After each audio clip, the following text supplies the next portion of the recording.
right. So let's see if we can figure out what solar cycle 25 is going to look like. I kind of set up the model before we left off, talking about the advective flux transport model. Let's run some simulations, some predictions with it. And as I said, we're gonna look at some of the stochastic effects. We're going to look at the variability in the meridional flow and the Joy's law tilt and see how those can affect the accuracy of our prediction.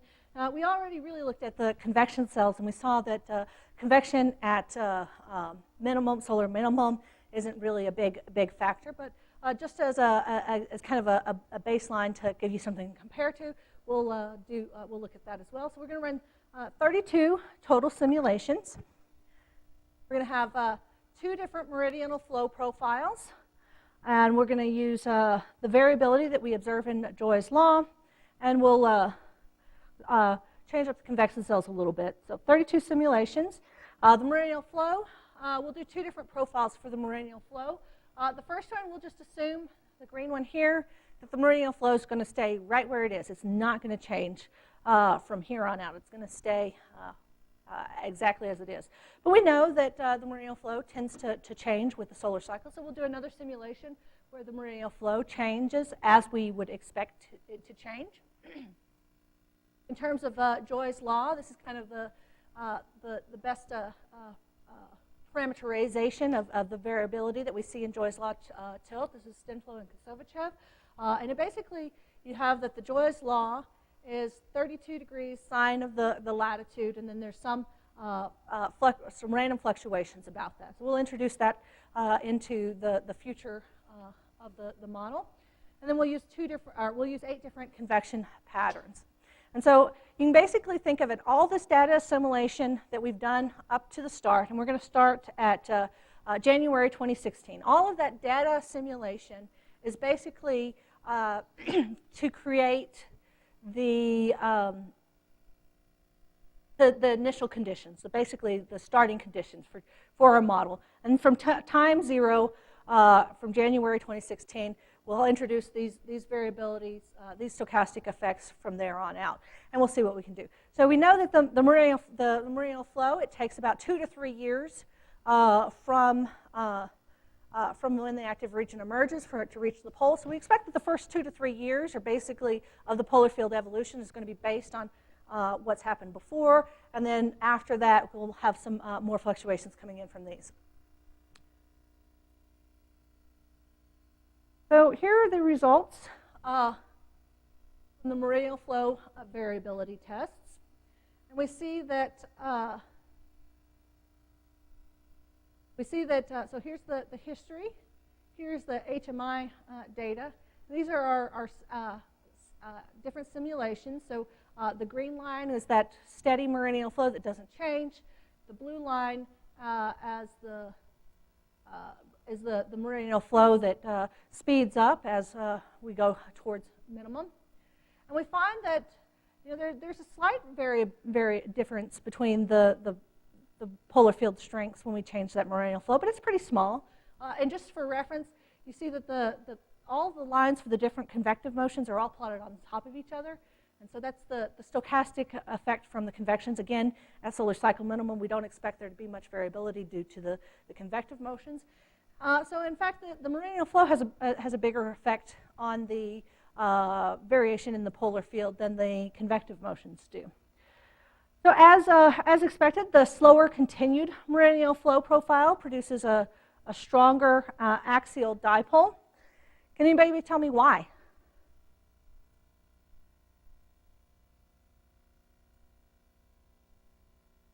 Why does a slower meridional flow produce a stronger dipole moment?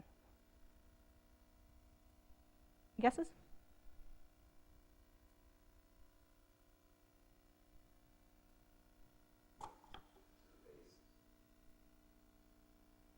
Well, this is surface flux transport. We're not doing anything in the interior. This is all at the surface.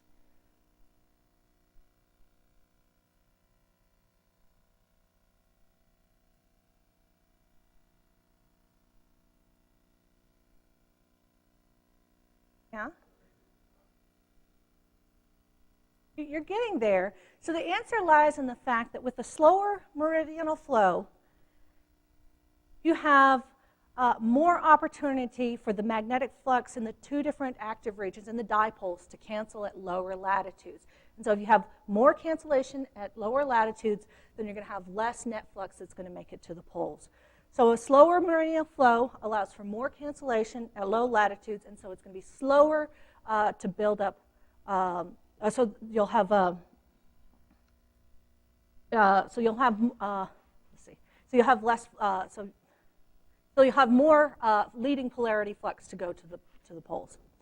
So it's kind of a little bit counterintuitive. All right, let's look at the Joy's law of variability. Wow, look at that. That's a huge effect. Just that random fluctuation in Joy's law tilt caused, after about 4 years, a 15% variability in the prediction. The Joy's law tilt of active regions has the most impact of all of these different stochastic effects at solar cycle minimum. Take a look at that in a little bit closer detail. Can you see some places where Joy's law is maybe coming into play? If we look, let's take this as our candle, right? Variability in this Joy's law here cause this positive polarity stream to be very strong. Variability in Joy's law tilt is the difference between a large amount of flux south and hardly any at all. That slight variation in Joy's law tilt can have a big impact on the cancellation. Yeah? So these are the same convective flows. The only difference between these four plots is the tilt angle that was assigned to the active regions. So same active region placement, but we're just going to change the Joy's law tilt of those active regions as they come in. Oh, no, I mean, it's just a random delta that's assigned to it. So there's not a systematic pattern as you go across because it's random fluctuations of Joy's law for each active region. But you see that there's small fluctuation in Joy's law tilt can have a pretty significant impact on the buildup of the polar fields.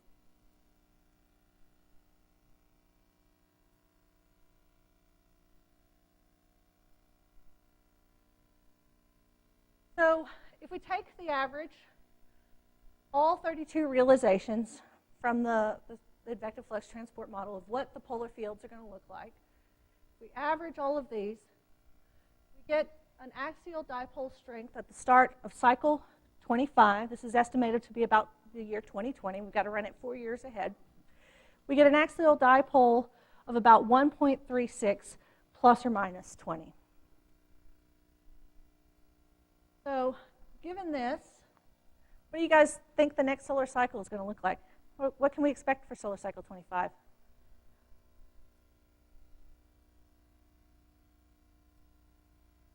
You're going to have a big cycle? You have a little cycle? Medium cycle?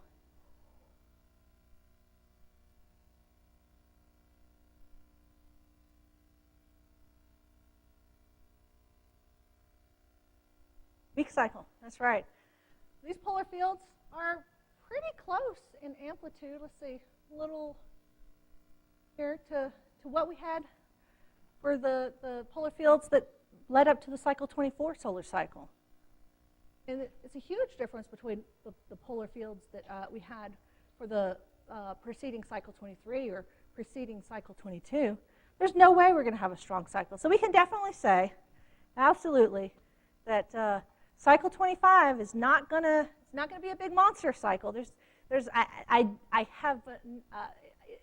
cannot see there's any way that there can be an increase in the polar field strength that would be sufficient to make a cycle 25 that was on par with what we saw for cycle 22. All these results all point to a very weak solar cycle 25 on par with cycle 24. So cycle 25 will be a small cycle. It'll be like cycle 24. We expect that it will have a long extended minimum. Just like we saw for cycle 24, a long extended minimum, we'll expect to see a long extended minimum for cycle 25. So why do short cycles, why do weak cycles have long extended minimums?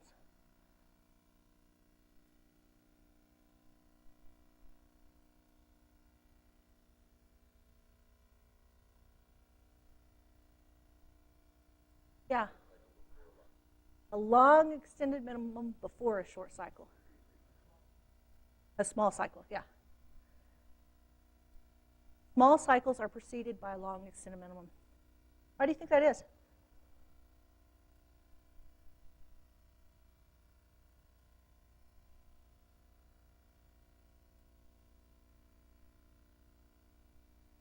Yeah.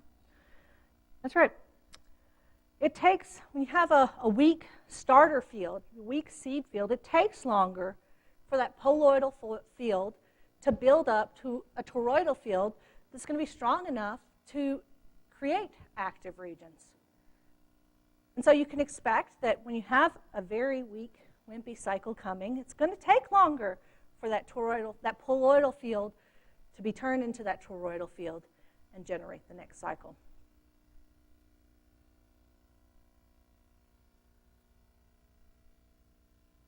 So my question to you is can we extend our predictions further? Is there a fundamental limit to how far ahead we can predict the next cycle? We talked about all these stochastic effects that come into play.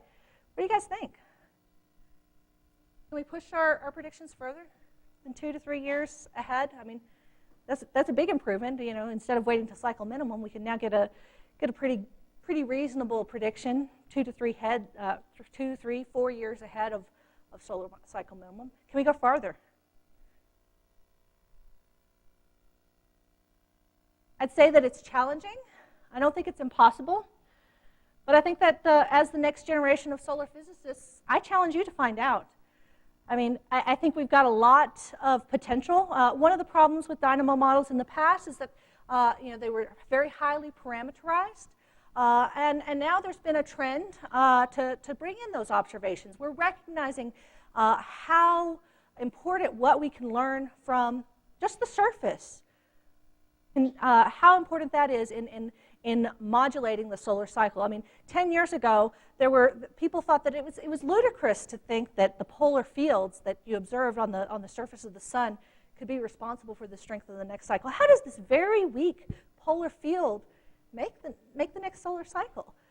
But evidence is increasingly coming out to say that, yeah, these random, these flows that are on the surface can be a reliable way of predicting, what the polar field is going to look like. And if we can get to the polar field, we can get to what the amplitude of the next cycle is. And so if we can extend this further, we can bring these observations into the models. Helioseismology is promising. We're finding, 10 years ago, I mean, just in the last 10 years, our understanding of how the solar dynamo works has just been revolutionized. From the understanding of what convection looks like, from the meridional flow. 10 years ago, it was even what the structure of the meridional flow at the surface was debated. And now we've got a good understanding of what it looks like at the surface. We're starting to get a better understanding of what it looks like in the interior. We're getting a better understanding of how active regions are being formed in the interior. And as our knowledge of the sun's interior grows, and as we begin to bring these observations into the dynamo models, I expect that we have some good potential there. It's still to be determined. Can we go more than a cycle ahead? There's a lot of stochastic effects we talked about, a lot of variability, but there's promising work being done in data assimilation, ensemble common filtering, taking in all these parameters. And there's a saying that space weather forecasting right now is kind of where weather forecasting was 10 or 50 years ago. I mean, they were kind of just throwing darts at a board to see if they can get good estimates. but they brought in the data assimilation. They let the data lead their models. And their accuracy improved. And I think we're starting to see that in solar physics as well. As we're bringing in the observations, merging them effectively. You know, for a long time, solar physics has been very fragmented. You've got your theoreticians over here, your modelers over here, your observers over here, and getting them to agree on anything is no small task. But that's changing, and I think that's going to change with you guys. You know, talk with each other, bring your fields together. You know, if you're working on the corona, talk to the people at the surface. If you're working at the surface, talk to the people at the dynamos.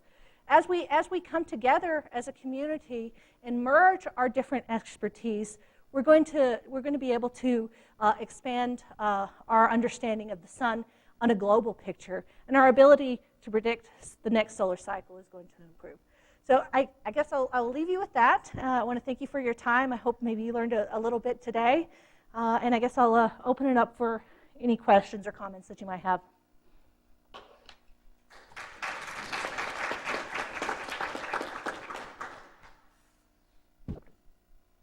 Yes, Lika.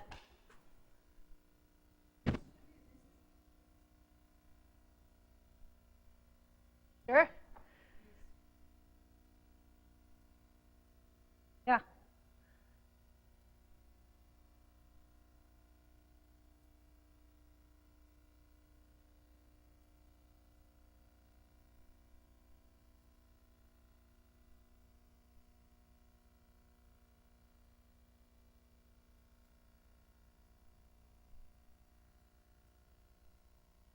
I think this comes back to what I was just saying as far as using the observations to kind of get a better handle on it. I think looking at Joy's law tilt, it's kind of been taken for granted for a long period of time. Oh, it's just this random fluctuation. It doesn't really have a big impact.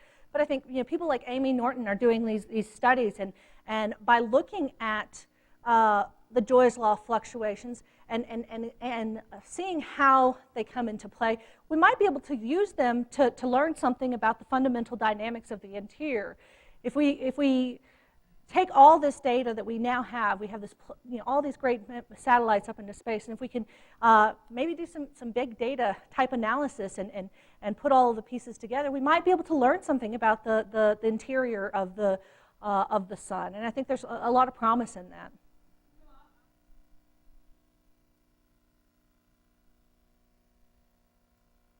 Exactly. Yeah. Exactly. Yeah. I don't think so. I don't think it has, and I think it's a great exploration space. I think Joy's law, the tilt of active regions, the placement of the emergence of active regions. I mean, these active regions are fundamentally connected with that toroidal field in the interior. And so I think that they should be used. I think they are a place where we can, if we can use the right data resources, machine learning, we might be able to absolutely find out a little bit more about the toroidal field. I mean, there's this idea that maybe the toroidal fields, they might have one cycle, one hemisphere might impede on another cycle. Perhaps looking at the details of that active region emergence and looking at those tilts, we might learn something about how the toroidal field moves in the interior. Yeah. Sure. Yeah.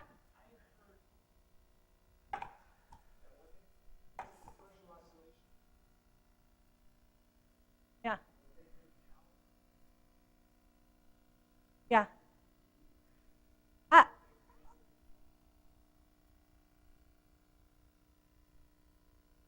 I haven't looked at it recently, but I think one of the problems with looking for that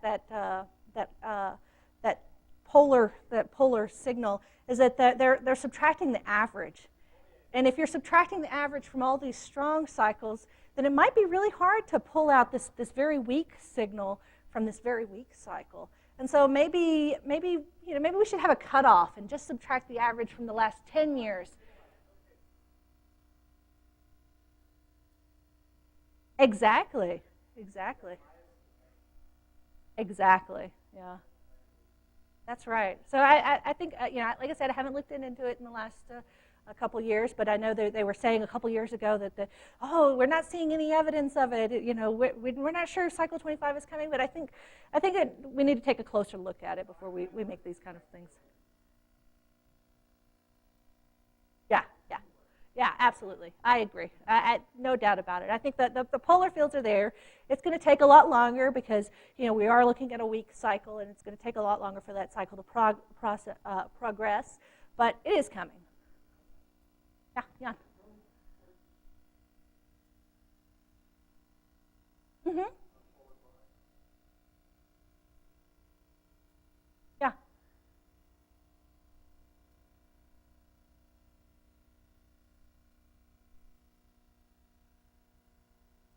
Oh, absolutely not. But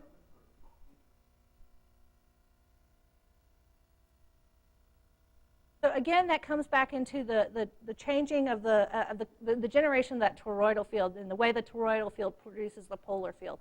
And you have so many stochastic effects that come into play when you do that. And so just because this next cycle is weak doesn't mean that we're forever destined to have weak cycles. If I go back to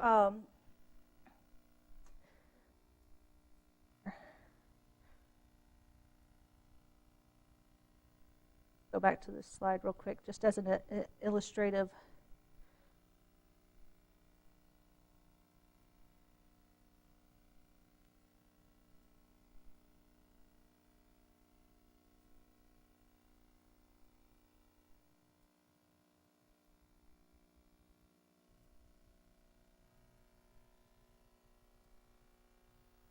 The stochastic effect from Joy's law tilt is enough to bring a series of small cycles back up to strong cycle sync. The stochastic effects of the convection cells operating on the flux emergence changes the way that the dipole is produced at the surface and how it organizes itself in the polar fields. So just because we have a weak cycle now doesn't mean we're forever destined to weak cycles. Joy's law, in and of itself, is a way of recovering from that. The Lorentz force feedbacks on the torsional oscillations on the meridional flow, they work to counter any mechanism that would want to hold the dynamo into place. There's so many different processes that are coming into play that could be a potential to kickstart a stronger cycle. And when you combine all these different effects, there's no doubt that we'll come back. Even when you get into a situation where you're a Maunder type minimum, where the sun is operating in a very, very low frequency, extremely weak cycle, so weak that you don't even really see large active regions.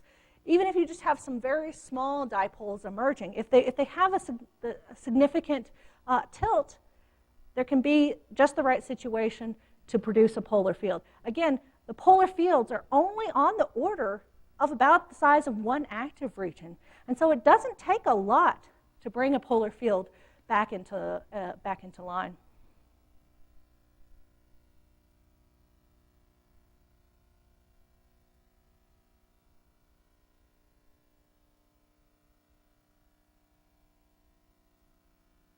How long does it take?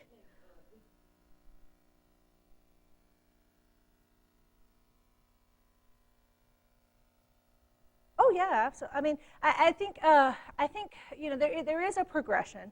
You're not going to have an absolute step function. You can kind of think of it as pendulums that are oscillating. They kind of want to keep each other in line with one another, but there can be slight fluctuations. And so if you go into a low frequency, I mean, you're typically going to have a gradual transition to a slow frequency, and then a gradual increase. But I mean, there are cases where the stochastic effects were enough to make really surprising changes in the amplitude. So let's go back here and look at plot here. I think is a perfect example. I mean,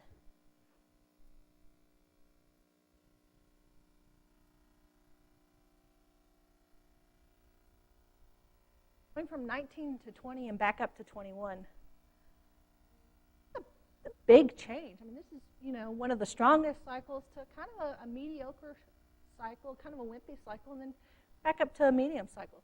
I don't think you're going to go necessarily from something like this to a Maunder minimum, but you can have some wild fluctuations inherent in the dynamo process. But like I said, I don't think the sun operates as a step function. You're not going to go from something like this to a complete flat line. It's going to tend to be a gradual process. There might be some fluctuations here and there. Anything else?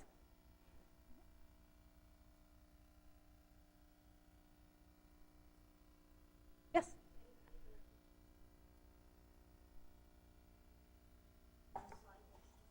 Absolutely. Yeah, there's something known as the Gleisberg cycle, and it's about a 100-year cycle that's evidence in the sun. I think we've been challenged just to understand the highest order harmonic here. Getting to an understanding of those lower order harmonics are those much longer harmonics is going to be a little bit more challenging. But absolutely, there's evidence that the sun might even be operating in dual modes. The 11-year solar cycle superimposed on a 100-year solar cycle. And we'll go back. Let's see here. Kind of see it here. There's some natural fluctuations. Okay, we got 3 cycles that were kind of big, a couple cycles that were kind of small, kind of big, kind of small, kind of big. And so there's this basically about a 100-year trend called the Gleisberg cycle in solar activity. Oh, yeah. Yeah, let's go here first. Yes, sir.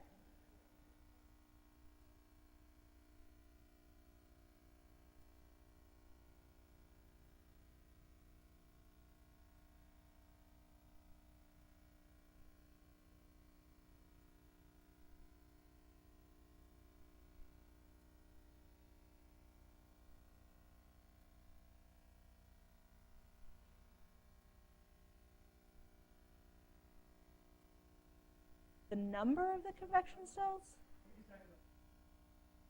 Oh, okay. So you're wondering why the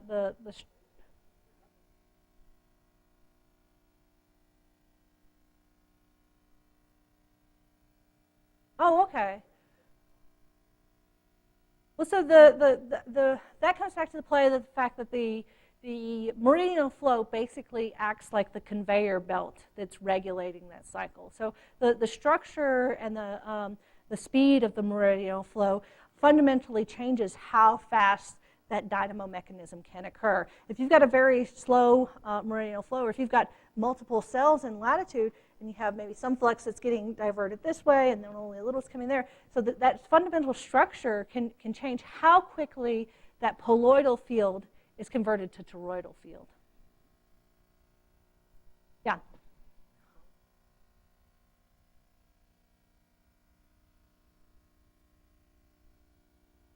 Oh, absolutely, absolutely. I think Ricky Eglin is a new postdoc. He was here a few days ago. He's been doing a lot of research in looking at stellar activity, and I think there's a lot to be learned there. So what as I mentioned, we really don't understand the interior of our sun, and it's challenging. But looking at other stars gives us an opportunity to kind of explore a larger parameter space.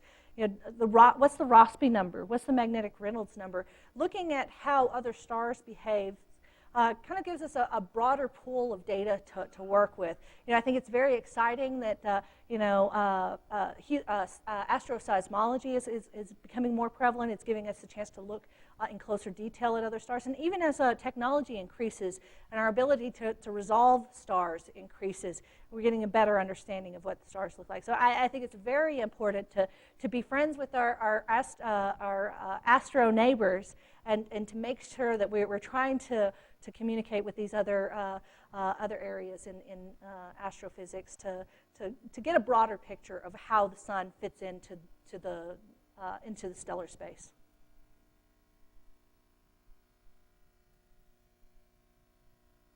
Sure.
But then, at first, first I think they have to parse the question. Okay. Okay, and then, I see what you mean.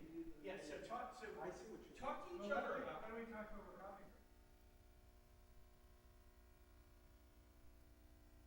But I'm totally fine with that. I just wanted to pop the question, and I wanted to see if we have left them all confused, but any of the mechanisms that both of you suggest would be good for me, but it'll be good for us to hear from you on what you think the problems are and what possible pathway or resolution is, given what you learned the last 2 days. Right?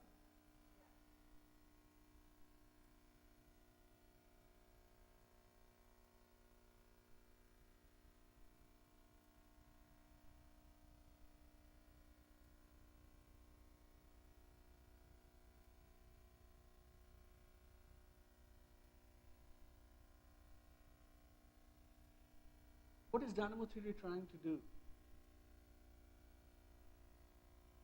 She says she actually she said something correct. And I agree with that.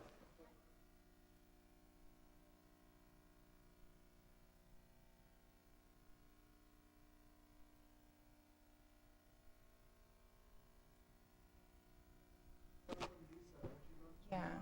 Is it on? Hello? Okay. I think it's bringing more of a mathematical perspective, like more of the theoretical perspective. I don't know. Okay.